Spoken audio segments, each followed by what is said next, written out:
ஆண்டவராக இயேசு கிறிஸ்துவ நாமத்தில் உங்கள் யாவருக்கும் என்னுடைய அன்பின் வாழ்த்துக்களை தெரிவித்துக் கொள்கிறேன். என் விடியலில் ஒரு சத்தத்திற்கு உங்களை அன்போடு கூட வரவேற்கிறேன்.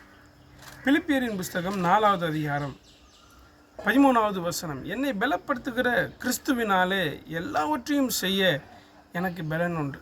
எனக்கு பிரியமான தேவனுடைய பிள்ளைகளே, ஆண்டவராகிய இயேசு கிறிஸ்து தான் உங்களையும் என்னையும் பலப்படுத்த வல்லவர்.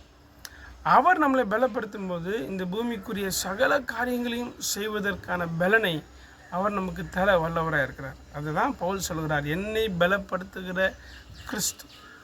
உங்களை கிறிஸ்து பலப்படுத்தினா நிஜமாக உங்களால் எல்லாவற்றையும் செய்ய முடியும். சில டைம் நம்ம கிறிஸ்துவோடைய பலத்தை எதிர்பார்க்காம மனிதர்கள் நம்மளை பலப்படுத்தும்படி அல்லது பண காரியங்கள், செல்வம், அந்தஸ்து நம்மளை பலப்படுத்தி கொள்ளும்படி நம்ம பிரயாசப்படுறோம். அந்த பலத்தெல்லாம் வச்சு நம்மளால் ஒன்றுமே பண்ண முடியாது. கிறிஸ்துவின் பலம்தான் நம்மளை ஜெயிக்க வைக்கும். God bless you. ஆமென்.